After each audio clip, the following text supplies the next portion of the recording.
Okay hello everyone. सो यहाँ पे अपन बात कर रहे हैं नेक्स्ट जो आपके यूनिट है, यूनिट नंबर बात करेंगे अपन फर्स्ट में। और यूनिट नंबर फर्स्ट में आपका जो चैप्टर नंबर 1 है, उस चैप्टर नंबर 1 के बारे में अपन डिस्कस करेंगे। और चैप्टर नंबर जो 1 है आपके, वो है electronic spectra of transition metals complex compound. मतलब आपके जो ट्रांजिशन मेटल होते हैं, मतलब जो डी ब्लॉक के एलिमेंट्स होते हैं, ये अपन को बहुत अच्छे से पता है कि जो डी ब्लॉक के एलिमेंट्स होते हैं ये आपके कॉम्प्लेक्स कंपाउंड का फॉर्मेशन करते हैं। अब ये कॉम्प्लेक्स कंपाउंड का फॉर्मेशन क्यों करते हैं, इसके लिए इसका रीज़न आप पहले ही पढ़ लेते हो, ट्वेल्थ क्लास में भी पढ़ते हो। उसके बाद आपके जो इनऑर्गेनिक के चैप्टर्स होते हैं BSc, उसमें भी आप उनके बारे में आप पढ़ते हो कि ये कॉम्प्लेक्स कंपाउंड का फॉर्मेशन क्यों करते हैं। ओवरऑल सिंपल सा हम लॉजिक ये दे सकते हैं, क्योंकि इनके पास वैकेंट डी ऑर्बिटल्स आपको मिलेंगे, इसके पास डी ब्लॉक के एलिमेंट्स के पास, इसलिए ये कॉम्प्लेक्स कंपाउंड का फॉर्मेशन करते हैं। और दूसरी बात आती है कि जो कॉम्प्लेक्स कंपाउंड होते हैं, ये कॉम्प्लेक्स कंपाउंड आपके कैसे होते हैं, कलरफुल होते हैं। मतलब आप कोई भी कॉम्प्लेक्स कंपाउंड देख लो, या तो उसके सॉलिड फेज, या फिर जब आप उस कॉम्प्लेक्स कंपाउंड को वाटर के अंदर डिसॉल्व करोगे, उसका सॉल्यूशन प्रिपेयर करोगे, तो उस कॉम्प्लेक्स कंपाउंड का सॉल्यूशन आपको कैसा मिलने वाला है, कलरफुल मिलेगा ना, कलर शो करते हैं। तो ये जो आपके पास जो यूनिट है, उस यूनिट का जो पहला चैप्टर है, इस चैप्टर में अपन को ये समझना है कि आपके जो ट्रांजिशन मेटल्स होते हैं, वो जो कॉम्प्लेक्स कंपाउंड का फॉर्मेशन करते हैं, ये कलरफुल क्यों होते हैं, क्योंकि कलर क्यों देते हैं सॉल्यूशन के अंदर या सॉलिड फेज के अंदर, इनका कोई ना कोई कलर क्यों होता है।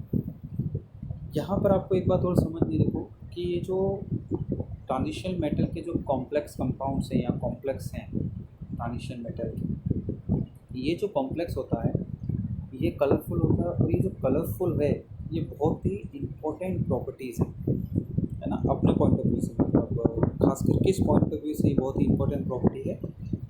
अगर अपन बात करें क्वालिटेटिव एनालिसिस के पॉइंट ऑफ व्यू से, क्वालिटेटिव एनालिसिस के पॉइंट ऑफ व्यू से मतलब क्या, इसका मतलब ये है कि दो टाइप के एनालिसिस होते हैं, एक तो होता है क्वांटिटेटिव एनालिसिस, एक होता है क्वालिटेटिव एनालिसिस। क्वांटिटेटिव एनालिसिस में तो अपन क्या करते हैं कि कोई भी चीज़ अपने पास कोई एलिमेंट है या कोई भी अपने पास मॉलिक्यूल है, उसका अपन अमाउंट मेज़र करते हैं कि वो कितना अमाउंट प्रेजेंट है उस कंपाउंड में, उस पर्टिकुलर मॉलिक्यूल का। और क्वालिटेटिव एनालिसिस में क्या करते हैं कि आपके पास कोई भी मटेरियल है, उस मटेरियल के अंदर या कोई भी आपके पास मान लो XYZ कोई मैटर है, उस मैटर के अंदर आपके पास जैसे कौन कौन से एलिमेंट प्रेजेंट है, nitrogen, carbon, oxygen, sulphur, halogen. आप करते भी, आप नाइट्रोजन टेस्ट करते हो, आप सल्फर टेस्ट करते हो, आप हेलोजन टेस्ट करते हो, है ना। इस तरह के आप टेस्ट अपन करते भी है लैब के अंदर। तो ये सब क्या कहलाता है, क्वांटिटेटिव एनालिसिस, मतलब एलिमेंट का पता लगाना कि उसके अंदर कौन कौन से एलिमेंट प्रेजेंट, इसका पता लगाना, इसको अपन क्या बोलते हैं, क्वांटिटेटिव एनालिसिस। तो ये जो क्वांटिटेटिव एनालिसिस होता है, इस क्वांटिटेटिव एनालिसिस में आप एक कॉम्प्लेक्स कंपाउंड का जो कलर प्रॉपर्टी है, ये बहुत ही इम्पोर्टेंट पॉइंट है, एक बहुत ही इम्पोर्टेंट कैरेक्टर है। जैसे अपन बात करें सिंपल सा, अगर मैं बात करूँ नाइट्रोजन की, अपन जब नाइट्रोजन टेस्ट करते हैं तो अपन को पता है कि किसी भी ऑर्गेनिक कंपाउंड के अंदर जब नाइट्रोजन प्रेजेंट होता है तो पर्शियन ब्लू कलर आता है ना, पर्शियन ब्लू कलर अपीयर होता है टेस्ट में। अभी जो पर्शियन ब्लू कलर जो अपीयर हुआ, ये किसके कारण हुआ है, क्योंकि आपका उस टेस्ट के दौरान क्या बना है, एक कॉम्प्लेक्स कंपाउंड का फॉर्मेशन। और ये कॉम्प्लेक्स कंपाउंड आपको क्या दे रहा है, रंग दे रहा है, कलर दे रहा है। और इस कलर की वजह से आपने क्या किया, आइडेंटिफाई किया कि उसके अंदर नाइट्रोजन है। मतलब यहाँ पर आपके पास फेरिफेरोसाइनाइड करके एक कॉम्प्लेक्स कंपाउंड होता है, इसका फॉर्मेशन होता है जो आपको पर्शियन ब्लू कलर देता है। तो इसका मतलब क्वालिटेटिव एनालिसिस में कॉम्प्लेक्स कंपाउंड की जो कलर प्रॉपर्टी है, ये एक बहुत ही इम्पोर्टेंट कैरेक्टर बन के सामने निकलता है, ठीक है। और इस चैप्टर के अंदर आपको यही पढ़ना है कि आपके पास जो ये कॉम्प्लेक्स कंपाउंड है, ये कलरफुल क्यों होते हैं, इसका रीज़न क्या है, ये आपको पढ़ना है। इसका रीज़न क्या है, तो देखो एक बेसिक बात अपन ये जानते हैं, मतलब इस लेवल तक, यहाँ तक की लेवल की केमिस्ट्री एंड फिज़िक्स पढ़ने के बाद एक बात तो अपने समझ में आ जाती है। और मैंने आपको इसी साल 4th ईयर के अंदर ही आपने एक और टॉपिक पढ़ रखा है NMR का, आपके सिलेबस में सिर्फ NMR है, ठीक है। बट अगर अपन थर्ड ईयर की बात करें तो थर्ड ईयर के में आपके पास पूरा इलेक्ट्रोमैग्नेटिक स्पेक्ट्रम या इलेक्ट्रोमैग्नेटिक स्पेक्ट्रा का पूरा अलग से आपके पास क्या है, टॉपिक है, पूरा यूनिट है आपके पास। इस इलेक्ट्रोमैग्नेटिक स्पेक्ट्रा में अपन देखते हैं कि अलग अलग टाइप के आपके पास स्पेक्ट्रा आते हैं, है ना। इसमें से अपन ने कुछ बातें ये समझी थी, जैसे कि आपके पास एक होता है इलेक्ट्रॉनिक स्पेक्ट्रा। क्या होता है आपके पास? Electronic spectra. इलेक्ट्रॉनिक स्पेक्ट्रा कब आता है? मैं बेसिक सी बात करूँगा, मैं ज़्यादा डिटेल में नहीं जाऊँगा। इलेक्ट्रॉनिक स्पेक्ट्रा तब आता है जब आपके पास क्या होता है, इलेक्ट्रॉन एक एनर्जी लेवल से दूसरे एनर्जी लेवल में क्या करते हैं, ट्रांजिशन करते हैं। एक एनर्जी लेवल से दूसरे एनर्जी लेवल में क्या करते हैं, ट्रांजिशन करते हैं। उसके बाद आपके पास और भी स्पेक्ट्रम हो सकते हैं, या और भी तरह के आपके पास स्पेक्ट्रा हो सकते हैं। जैसे आपके पास होता है वाइब्रेशनल हो सकता है, आपके पास रोटेशनल हो सकता है। मतलब इनमें क्या होता है, इनमें आपके पास जो भी एलिमेंट है, जो भी एटम है, या फिर जो भी मॉलिक्यूल है, उसके वाइब्रेशनल एनर्जी लेवल्स में और रोटेशनल एनर्जी लेवल्स में क्या होते हैं, चेंजेस होते हैं। तो अब अपन किसकी बात कर रहे हैं? अपन बात कर रहे हैं कलर की, कि आपका जो ट्रांजिशन मेटल है, जो यहाँ पे हेडिंग लिखी हुई है आपके सामने, ट्रांजिशन मेटल कॉम्प्लेक्स, ये क्या देता है, कलर देता है। तो अपन को किसकी बात करनी है? अपन को सिर्फ इलेक्ट्रॉनिक ट्रांजिशन की बात करनी है, कि क्योंकि कोई भी आपके पास जो मैटर है, कोई भी आपके पास मॉलिक्यूल है, वो जो कलर शो कर रहा है ना, वो जो कलर शो कर रहा है, उसका रीज़न क्या होता है? उसका रीज़न होता है ट्रांजिशन ऑफ इलेक्ट्रॉन्स। इलेक्ट्रॉन्स आपके क्या करते हैं, एक एनर्जी लेवल से दूसरे एनर्जी लेवल में ट्रांजिशन करते हैं। और जब इलेक्ट्रॉन का ट्रांजिशन होता है तब अपन जो स्पेक्ट्रा मिलता है उसको क्या बोलते हैं, इलेक्ट्रॉनिक स्पेक्ट्रा। यहाँ इसलिए आपको यहाँ पे जो टॉपिक दिखाई दे रहा है, ये टॉपिक क्या है, electronic spectra of transition metal complex. मतलब अपन यूँ कह दो, एक तरह से अपन यूँ कह सकते हैं कि साइंटिफिक लैंग्वेज में तो बोल रहे हैं क्या, electronic spectra of transition metal complex. और अगर मैं देसी भाषा में बोलूँ या नॉर्मल लैंग्वेज में बोलूँ तो अपन बात कर रहे हैं colour of metal transition metal complex. Transition metal complex के ये भाई कलर क्यों दिखाते हैं, इसकी बात कर रहे हैं। और इसका थोड़ा साइंटिफिक लैंग्वेज में आप बोलना चाहो तो आप बोल सकते हो क्या, electronic spectra of transition metal complex. ठीक है, तो ये ओवरऑल ये आपके पास टॉपिक है। अब यहाँ पर आपको ये बात बहुत अच्छे से ध्यान में रखनी है कि ये जो इलेक्ट्रॉन एक एनर्जी लेवल से दूसरे एनर्जी लेवल में जो जंप करते हैं या ट्रांजिशन करते हैं, ये बात बहुत पहले से अपन सीखते आते हैं। जैसे बोर का जो एटॉमिक मॉडल होता है ना, बोर का एटॉमिक मॉडल क्या होता है कि भाई अलग अलग इस तरह से क्या होते हैं, ऑर्बिट्स होते हैं न्यूक्लियस के सराउंडिंग में। और यहाँ पे इलेक्ट्रॉन्स होते हैं लोअर एनर्जी लेवल में। ये इलेक्ट्रॉन्स पे क्या आएगी, रेडिएशन आएगी, है ना। जब ये रेडिएशन क्वांटाइज्ड होगी, है ना, इस ऑर्बिटल इस जो इलेक्ट्रॉन जिस ऑर्बिटल में है, इसका एंगुलर मोमेंटम भी क्या होता है, क्वांटाइज होता है। यहाँ से जो क्वांटाइज एनर्जी आएगी तो ये इसको गेन करेगा, ये इसको एक्सेप्ट करेगा, इसको गेन कर लेगा इलेक्ट्रॉन, फिर हायर एनर्जी लेवल में जंप कर जाएगा। और यहाँ पर अपन ये भी जानते हैं क्वांटाइज एनर्जी लेवल का मतलब है, या क्वांटाइज एनर्जी का मतलब है कि कुछ पर्टिकुलर वेवलेंथ की या फ्रीक्वेंसी की जो रेडिएशन है उसको ही इलेक्ट्रॉन एब्जॉर्ब कर सकता है, सभी एब्जॉर्ब नहीं होते। तो ये बेसिक से सारी चीज़ें अपन जानते हैं ना, इतना बेसिक अपन को पता होना चाहिए जब अपन इलेक्ट्रॉन ट्रांजिशन की बात कर रहे हैं कि इलेक्ट्रॉन का ट्रांजिशन कैसे होता है। आगे भी अपन इसके बारे में थोड़ा बहुत डिस्कशन और भी करेंगे। सो यहाँ पर मैंने आप जो यहाँ पर पूरे आपके सामने नोट्स दे रखे हैं, ये नोट्स इसलिए दे रखे हैं ताकि आप इससे आराम से पढ़ सको।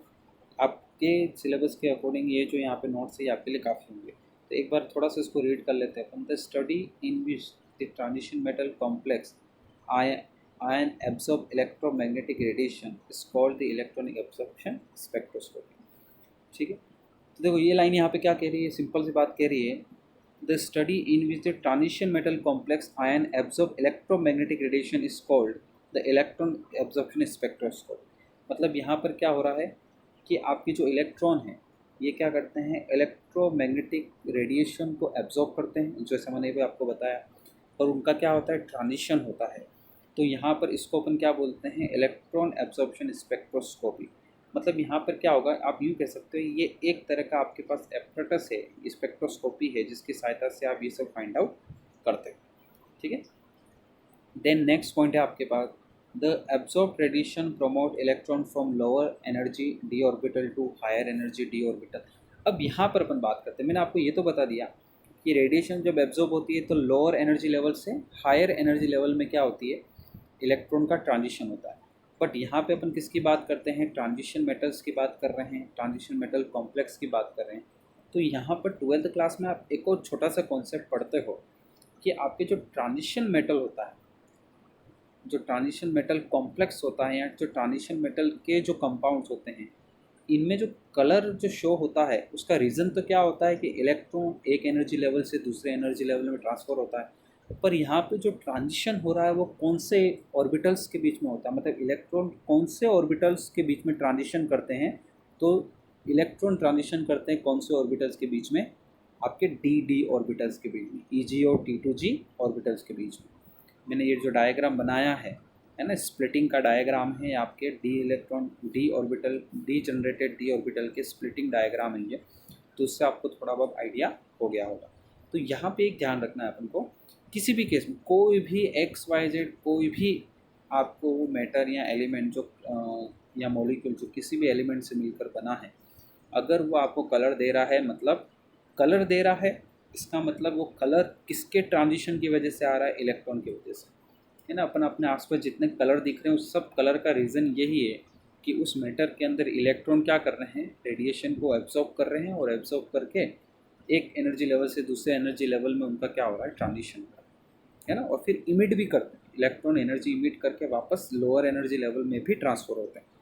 तो यहाँ पर एक बात ध्यान रखनी, फोकस क्या देना भाई, यहाँ पर अपन जब भी ट्रांजिशन की बात करेंगे तो डी ऑर्बिटल में इलेक्ट्रॉन का क्या होगा, ट्रांजिशन होगा। ये दूसरे पॉइंट में ये इंपॉर्टेंट बात है। नेक्स्ट अपन बात करते हैं, जो थर्ड पॉइंट है आपके पास, such electronic transition of high energy and in addition much lower energy vibrational and rotational transition always occur. The vibrational and rotational levels are too close in energy, therefore absorption band due to vibrational and rotational transition are responsible for broadening of the electronic absorption bonds in dd spectra। अब देखो ये पूरी line क्या है, देखो यहाँ पे सबसे पहले बात कि जो इलेक्ट्रॉन का जो ट्रांजिशन होता है एक एनर्जी लेवल से दूसरे एनर्जी लेवल में, ये सबसे हाई एनर्जी का होता है। अगर अपन यहाँ पे बात करें कि बीएससी थर्ड ईयर में जब आप इलेक्ट्रोमैग्नेटिक स्पेक्ट्रा को पढ़ते हो तो वहाँ पे आपको पता चलता है कि आपके पास टोटल कितने टाइप के ट्रांजिशन पॉसिबल हैं। एक तो इलेक्ट्रॉन का ट्रांजिशन एक एनर्जी लेवल से दूसरे एनर्जी लेवल में, एक वाइब्रेशनल एनर्जी का क्या होता है, ट्रांसफ़र होता है, वाइब्रेशनल जो लेवल्स हैं वो भी एक ट्रांजिशन हो सकता है, एक रोटेशन लेवल्स में भी क्या हो सकता है, ट्रांजिशन हो सकता है। पर सबसे ज़्यादा जो एनर्जी होती है, सबसे ज़्यादा एनर्जी की रिक्वायरमेंट किस टाइप के ट्रांजिशन में ज़रूरी है, वो है आपके पास इलेक्ट्रॉनिक ट्रांजिशन। मतलब इलेक्ट्रॉन का जब एक एनर्जी लेवल से दूसरे एनर्जी लेवल में ट्रांजिशन होता है उसके लिए सबसे ज़्यादा एनर्जी चाहिए होती है आपको, ठीक है। अब देखो, अगर किसी भी एलिमेंट के अंदर इलेक्ट्रॉन का ट्रांजिशन हो रहा है तो अब वाइब्रेशनल लेवल में ट्रांजिशन के लिए, रोटेशनल लेवल्स में ट्रांजिशन के लिए तो बहुत कम एनर्जी चाहिए। तो इसका मतलब है कि अगर इलेक्ट्रॉन का ट्रांजिशन हो रहा है एक एनर्जी लेवल से दूसरे एनर्जी लेवल में तो डेफिनेटली वहाँ पर आपको वाइब्रेशनल और रोटेशनल इस टाइप के ट्रांजिशन आपको मिलने की पूरी पॉसिबिलिटी होती है। तो इस वाइब्रेशनल और रोटेशन की वजह से आपका जो स्पेक्ट्रम जो इलेक्ट्रॉनिक स्पेक्ट्रा होता है या फिर जो आपके पास स्पेक्ट्रा मिलता है ना, डी स्पेक्ट्रा, वो क्या होता है, काफ़ी बड़ा होता है, चौड़ा होता है, ब्रॉडनिंग होती है उसकी। अब ये लाइन इतनी ज़्यादा इंपॉर्टेंट नहीं है, बस आप ये ध्यान रखना कि किसी एलिमेंट के अंदर या किसी मैटर के अंदर जब इलेक्ट्रॉन का ट्रांजिशन हो रहा होगा, इलेक्ट्रॉन एक एनर्जी लेवल से दूसरे एनर्जी लेवल में जा रहा होगा, तो वहाँ पे पॉसिबिलिटी है कि वाइब्रेशनल और रोटेशन एनर्जी लेवल में भी क्या कर रहा होगा, वो ट्रांजिशन कर रहा होगा, ठीक है। अपना मेन फोकस किस पे रहेगा, इलेक्ट्रॉन के ट्रांजिशन पे, क्योंकि अपन को क्या समझना है भाई, कलर समझना है, और कलर का कारण क्या है, transition of electrons. Next point है, due to promotion of electrons there occur a change in the overall arrangement of electron in d orbitals. The change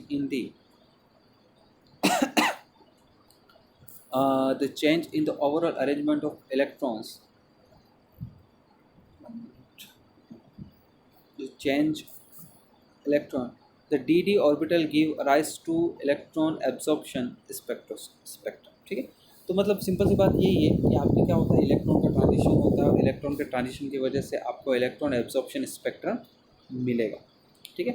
अब यही इलेक्ट्रोमैग्नेटिक स्पेक्ट्रम आपको कलर के फॉर्म में दिखाई भी देता है। तो बस आप इसको इस तरह से आराम से समझ सकते हैं, बहुत ही सिंपल से। आगे अपन बात करते हैं, नेक्स्ट डिस्कशन करते हैं।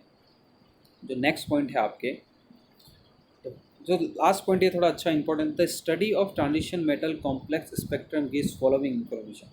अब नॉर्मली देखो, जो आपके जो मेटल कॉम्प्लेक्स से जो कलर दे रहे हैं, एक तो भाई कलर दे रहे हैं, सिंपल सी बात है, बहुत अच्छे दिखने में अच्छे लगेंगे ना, अलग अलग टाइप के कलर देंगे आपको। आप देखते भी हो कि बहुत सारे जो फाइल्स वगैरह, केमिस्ट्री की फाइल वगैरह आती है, रिकॉर्ड फाइल आती है, उसके ऊपर बहुत सारे केमिकल के अलग अलग कलर दिखते हैं आपको, तो अच्छे तो दिखेंगे। पर ऐसा नहीं है, उन कलर्स की वजह से, या फिर कलर बोलता हूँ यहाँ पे, मैंने आपको पहले बताया कि साइंटिफिक लैंग्वेज में उनको क्या बोलता हूँ मैं, स्पेक्ट्रम, इलेक्ट्रोमैग्नेटिक इलेक्ट्रॉनिक स्पेक्ट्रा बोलते हैं, इलेक्ट्रोमैग्नेटिक स्पेक्ट्रम बोलते हैं। तो उससे आपको क्या क्या इन्फॉर्मेशन मिलती है, वो ये ज़्यादा इंपॉर्टेंट है। तो सबसे पहली बात तो भाई कलर ऑफ कॉम्प्लेक्स है ना, ये तो कलर के बारे में तो पता चलेगा ही। सेकंड जो पॉइंट है, magnitude of energy gap between ground state and excited state. आपको क्या इन्फॉर्मेशन मिलेगी कि आपका जो मेटल कॉम्प्लेक्स है उसके अंदर जो energy gap between ground state and excited state और ग्राउंड स्टेट के बीच का एनर्जी गैप कितना है, ये भी इंफॉर्मेशन आपको डेफिनेटली मिल सकती है इससे।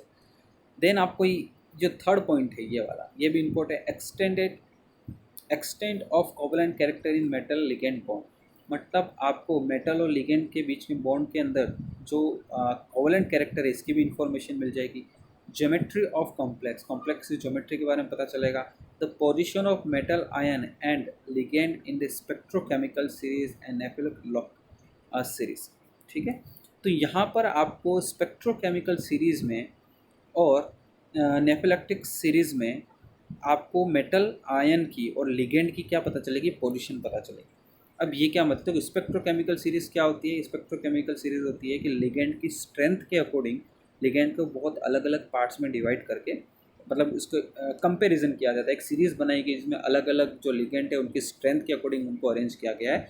और नेफिलेक्टिक सीरीज़ का मतलब क्या है, यहाँ पर इलेक्ट्रॉन लिगेंड के अंदर जो इलेक्ट्रॉन रिपल्शन के अकॉर्डिंग उनको अरेंज किया गया है। तो इसकी बात तो अपन नहीं करेंगे क्योंकि यहाँ पे इतना इंपॉर्टेंट नहीं है। स्पेक्ट्रोकेमिकल सीरीज़ भी ठीक है, लिगेंड की स्ट्रेंथ आपको बताता है। और ये सारी ही इन्फॉर्मेशन आपको किससे मिल सकती है, electronic spectra of transition metal complex. मतलब ट्रांजिशन मेटल कॉम्प्लेक्स का जो इलेक्ट्रॉनिक स्पेक्ट्रा है, इससे आपको इतनी इन्फॉर्मेशन मिलती है। तो ये पॉइंट बहुत इंपॉर्टेंट है ना। देखो कोवलेंट कैरेक्टर कि भाई आपके जो मेटल एंड लिगेंड के बीच में बॉन्ड है उसका कोवलेंट कैरेक्टर कितना है, इसकी ज्योमेट्री क्या है, इसके भी बारे में पता चल जाता है आपको। देन आपको energy gap between ground state and excited state and spectrochemical series, तो ये थोड़ा इंपॉर्टेंट पॉइंट है, ये इन्फॉर्मेशन आपको यहाँ पर मिलेगी। तो आई थिंक आपको ये पूरा पॉइंट समझ में आ गया होगा। तो बहुत ही अच्छा और बहुत ही इम्पोर्टेंट फीचर है या बहुत ही इम्पोर्टेंट टॉपिक है आपके ट्रांजिशन मेटल कॉम्प्लेक्स के रिगार्डिंग। आपके जो ये इलेक्ट्रॉनिक स्पेक्ट्रा होते हैं बहुत ही इम्पोर्टेंट है। आगे अपन बात करते हैं नेक्स्ट। नेक्स्ट अपन यहाँ पे डिस्कशन करें, तो नेक्स्ट डिस्कशन का आपके पास पॉइंट क्या है उसकी भी डिस्कशन देखो। देन अपन बात करें कि to understand electron absorption spectra of transition metal complex knowledge following point. अब अपन को ट्रांजिशन मेटल का जो स्पेक्ट्रा है, इलेक्ट्रॉन एब्जॉर्प्शन स्पेक्ट्रा है, इसके बारे में अब देखो यहाँ पर बहुत 2-3 प्रकार की अलग अलग टर्म यूज़ हो रही है। एक तो हो रही है इलेक्ट्रॉनिक स्पेक्ट्रम, मैं ऐसा स्पेक्ट्रम भी बोल सकता हूँ, मैं इलेक्ट्रॉनिक स्पेक्ट्रा भी बोल सकता हूँ, मैं इलेक्ट्रॉन एब्जॉर्प्शन स्पेक्ट्रम भी बोल सकता हूँ, मैं इलेक्ट्रॉन एब्जॉर्प्शन स्पेक्ट्रा भी बोल सकता हूँ। ठीक है, इलेक्ट्रॉन एब्जॉर्प्शन क्यों बोल रहे हैं, एब्जॉर्प्शन वर्ड इसलिए आ रहा है क्योंकि यहाँ पर ये जो स्पेक्ट्रा है वो कौन सा होगा, एब्जॉर्प्शन स्पेक्ट्रम होगा, सिंपल सी बात है ना, इस वजह से ऐसा होगा। आगे बात करें अपन, देखो नेक्स्ट। नेक्स्ट पॉइंट है यहाँ पे कुछ छोटे से 2-3 पॉइंट है, अपन को ये थोड़ा समझना है, इसके बारे में अपन समझ लेते हैं। पहले समझ लेते हैं एटॉमिक स्पेक्ट्रोस्कोपी। क्या मतलब है एटॉमिक स्पेक्ट्रोस्कोपी का? देखो, atomic spectroscopy deals with the consequences of inter electronic repulsion and magnetic interaction between electrons of an atom और एन आयन। मतलब आपके जो एटॉमिक स्पेक्ट्रोस्कोपी है, मतलब एटॉमिक स्पेक्ट्रोस्कोपी एक तरह की टेक्निक है ना, किसी भी एटम को स्टडी करने की एक टेक्निक है एटॉमिक स्पेक्ट्रोस्कोपी। और ये आपके किसके साथ डील करता है, inter electronic repulsion and magnetic interaction between electron of an atom और एन आयन। मतलब कि आपकी जो एटम के अंदर इंटर इलेक्ट्रॉनिक रिपल्शन कैसा है। दूसरा magnetic interaction between electron of an मतलब और इलेक्ट्रॉन्स के बीच का जो मैग्नेटिक इंटरेक्शन कैसा। अभी इलेक्ट्रॉन्स के बीच के मैग्नेटिक इंटरेक्शन का मतलब क्या है, इसका मतलब थोड़ा सा अपन समझें। यहाँ पे ज़्यादा इस पर ध्यान देने की ज़रूरत नहीं है अपन को वैसे तो, पर थोड़ा सा बंदे को समझे। इंटर इलेक्ट्रॉनिक रिपल्शन का आपको पता है कि इलेक्ट्रॉन पे सेम चार्ज होता है। अब सेम चार्ज होगा तो दोनों में क्या होगा, रिपल्शन होगा, सिंपल सा लॉजिक है ना। तो एटॉमिक स्पेक्ट्रोस्कोपी जो टेक्निक होती है, उस टेक्निक के अंदर अपन क्या करते हैं, इंटर इलेक्ट्रॉनिक रिपल्शन की क्या करते हैं, स्टडी करते हैं। इस पर अपना फोकस रहता है। अब इस पर अपन फोकस रखेंगे तो उससे क्या होगा, उससे क्या बात पता चलेगी, नहीं पता चलेगी, वो अभी अपना मैटर नहीं है। अपन सिर्फ अभी इतना ध्यान रखेंगे थोड़ा सा। दूसरा मैग्नेटिक इंटरेक्शन। देखो मैग्नेटिक इंटरेक्शन का आपको पता है कि इलेक्ट्रॉन एक चार्ज पार्टिकल है, और जो चार्ज पार्टिकल है इलेक्ट्रॉन, अपन ये भी कहते हैं कि इलेक्ट्रॉन क्या करता है, स्पिन करता है। अब इलेक्ट्रॉन चार्ज पार्टिकल है और इलेक्ट्रॉन स्पिन करेगा, डेफिनेटली इसका क्या होगा, मैग्नेटिक मोमेंटम होगा। इसी तरह से आपके पास दो इलेक्ट्रॉन से, मान लो ये दोनों इलेक्ट्रॉन सिमिलरली स्पिन कर रहे हैं, तो दोनों का मैग्नेटिक मोमेंटम की डायरेक्शन एक ही, सॉरी दोनों मैग्नेटिक मोमेंटम का मैग्नीट्यूड है वो एक ही डायरेक्शन में होगा, तो ये एक दूसरे को क्या करेंगे, रिपेल भी करेंगे। इनका ये जो मैग्नेटिक इंटरेक्शन किस टाइप का होगा ये आप अच्छे से समझ सकते हो। तो एटॉमिक स्पेक्ट्रोस्कोपी जो टेक्निक है उसमें अपन इस चीज़ का ध्यान रखते हैं, ठीक है। दूसरे अपन बात करते हैं, this interaction involve coupling off spin and angular momentum of electron with in A given electronic configuration. मतलब आपके पास एक एटम है, उस एटम का आपके पास क्या इलेक्ट्रॉनिक कॉन्फ़िगरेशन है। इलेक्ट्रॉनिक कॉन्फ़िगरेशन मतलब आप अच्छे समझते हो कि भाई इलेक्ट्रॉन पेयर है कि नॉन पेयर है, किस ऑर्बिटल में कितने इलेक्ट्रॉन्स हैं। तो इस interaction, this interaction involve coupling off spin, मतलब यहाँ पे क्या होती है, coupling off spin and angular momentum of electron with in है गिवन इलेक्ट्रॉन। अब यहाँ पर क्या थी, कपलिंग की बात कर रहा है ये, कि ये जो इंटरेक्शन है इसकी कपलिंग किस, अब स्पिन की भी कपलिंग की बात कर सकते हैं, इलेक्ट्रॉन के एंगुलर मोमेंटम की कपलिंग की अपन बात कर सकते हैं। देखो मैं यहाँ पे ज़्यादा डिटेल में नहीं जाऊँगा, आपने कुछ सुना होगा जैसे एल एल कपलिंग है ना, एल एस कपलिंग या एस एल कपलिंग, इस तरह की कपलिंग के बारे में आपने सुना होगा, बीएससी थर्ड ईयर में आपने पढ़ा होगा, मैं ज़्यादा डिटेल में नहीं जा रहा हूँ।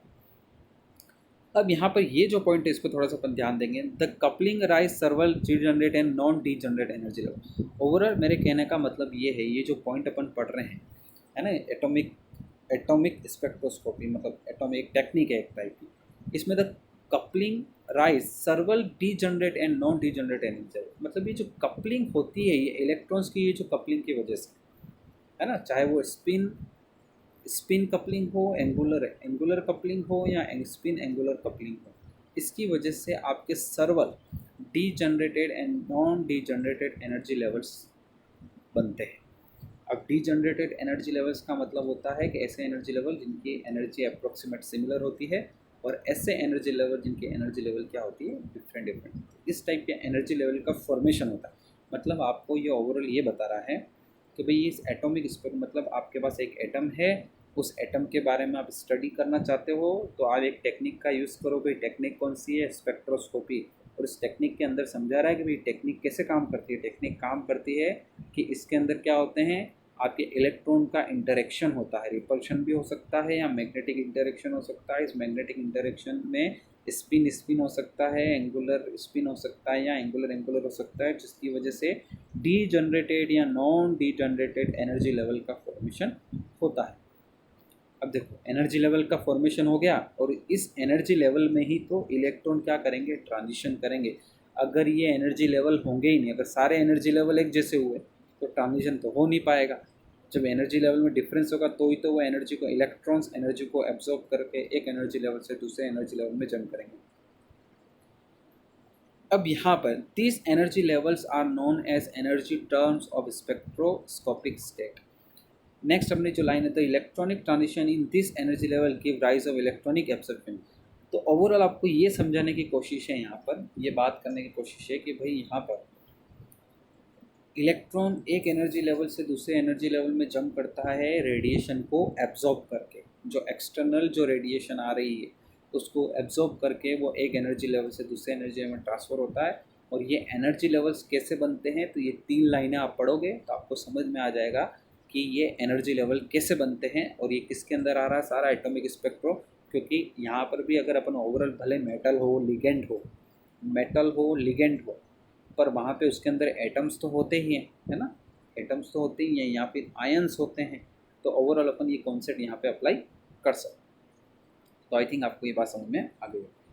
अब मैंने आपको पहले कह दिया था कि आपके पास जो ये ट्रांजिशन मेटल कॉम्प्लेक्स की अपन जब बात कर रहे हैं, तो यहाँ पर जो इलेक्ट्रॉन का जो ट्रांजिशन होता है वो कहाँ, कौन से ऑर्बिटल में होता है, डी ऑर्बिटल्स में इलेक्ट्रॉन का ट्रांजिशन। तो अब अपन किसके पॉइंट ऑफ व्यू से समझने वाले हैं, अब अपन समझने वाले हैं आपके मेटल ट्रांजिशन कॉम्प्लेक्स के पॉइंट ऑफ व्यू से। यहाँ पर आपके splitting of degenerate energy terms, ठीक है, मतलब आपके पास जो डीजनरेटेड एनर्जी लेवल्स होते हैं या डीजनरेटेड ऑर्बिटल्स होते हैं, ये क्या होती है, स्प्लिटिंग होती है। और आप बहुत अच्छे से जानते हो यहाँ पर कि आपके जो मेटल होता है, ट्रांजिशन मेटल होता है, इसमें आपके पास 5 क्या होते हैं, 5 डी ऑर्बिटल्स होते हैं। तो ये डी ऑर्बिटल कैसे होते हैं, डीजनरेटेड होते हैं, मतलब इनकी एनर्जी लेवल या एनर्जी स्टेट इक्वल होती है, बट लिगेंड की प्रेजेंस में, लिगेंड के इफेक्ट में इनकी क्या हो जाती है, स्प्लिटिंग हो जाती है। ये दो अलग अलग टाइप के नहीं, दो अलग अलग एनर्जी लेवल्स में क्या हो जाते हैं, ये आपके बढ़ जाते हैं, डिवाइड हो जाते हैं, है ना। इसमें से एक आपके Eg होता है, दूसरा आपके D2G होता है, ऊपर 3 भी हो सकते हैं, नीचे 2 भी हो सकते हैं, ये उल्टा भी हो सकता है। ये आपके डिपेंड करता है कि कौन सा मेटल है, ये पूरा बाद में हम करेंगे, अब इसी को अपन इतना समझते हैं। तो यहाँ इलेक्ट्रॉनिक, अब ये आप किस में समझते हो, ये सारा कॉन्सेप्ट आपको मिलेगा कि इसमें CFD क्रिस्टल फील्ड थ्योरी में आप ये पूरी कॉन्सेप्ट को अच्छे से स्टडी करते हो कि आपके ये जो डीजनरेटेड डी ऑर्बिटल्स हैं, या फिर आपको एनर्जी लेवल्स भी कह सकते हो, है ना, डीजनरेटेड जो एनर्जी लेवल है, ये किस तरह से इनकी स्प्लिटिंग होती है, ये आप पूरा क्रिस्टल फील्ड थ्योरी के अंदर समझते हो। मैं सिंपल सी बात अपन इस तरह से समझ सकते हैं कि ऐसा कैसे होता है। तो जैसे अपन बात करें, देखो उसको समझने के 2-3 अलग अलग पॉइंट है ना, कोई अलग वे में, जैसे देखो, जैसे मैं मैग्नेट ले लेता हूँ, ये मैंने एक मैग्नेट का बार लिया, है ना, इसी तरह से मैंने दूसरा मैग्नेट का बार लिया, दोनों के सेम पोल में सामने को। अब आप इन दोनों मैग्नेट को आपस में पास में लाने की कोशिश करो, क्या होगा, ये देखो रिपेल करेंगे, और आप जानते हो इसमें से एक मैग्नेट ऊपर की तरफ जाएगा ना, एक मैग्नेट नीचे की तरफ आने की कोशिश करेगा। तो आप ऐसा समझ सकते हो कि इसी तरह से क्या हो रही है, स्प्लिटिंग हो रही है ना। जिससे यहाँ पर क्या होता है, एक मैग्नेट अपने आप नीचे के एनर्जी लेवल में जाने की कोशिश कर रहा है और दूसरा मैग्नेट अपने आप ऊपर के एनर्जी लेवल में जाने की कोशिश कर रहा है, ये क्या हो रही है, स्प्लिटिंग हो रही है। इसी तरह से अब आपको अच्छे से पता है कि भाई आपके पास जैसे डी ऑर्बिटल है, डी ऑर्बिटल में क्या होंगे, इलेक्ट्रॉन्स होंगे, इलेक्ट्रॉन क्या करते हैं, स्पिन करते हैं, स्पिन करेगा तो क्या होगा, मैग्नेटिक मोमेंटम होगा, और मैग्नेटिक मोमेंटम के कारण अब बाहर से यहाँ पर अगर आपके पास कोई और लिगेंड आ रहा है, लिगेंड के पास भी तो क्या होता है, इलेक्ट्रॉन्स होते हैं, उसका भी अपना मैग्नेटिक मोमेंटम होगा, एक दूसरे को क्या करेंगे, रिपेल करेंगे, और क्या होगा, तो अलग अलग एनर्जी लेवल में ये बढ़ जाएंगे। तो इसकी बात अपन बाद में करेंगे। आप जानते भी हो CFD के अंदर, CFD आपने पढ़ लिया है, यहाँ पे डिटेल में तो अपन नहीं बात कर पाएंगे क्योंकि CFD एक पूरा अलग टॉपिक है जो अपन अलग से स्टडी करते हो उसको, ठीक है। इस तरह से पूरा आपके ये चलने वाला है। तो इसके आगे के बाद जो है ये आपका इंट्रोडक्शन हो गया, इसके आगे अपन नेक्स्ट वीडियो में डिस्कशन करेंगे इसके।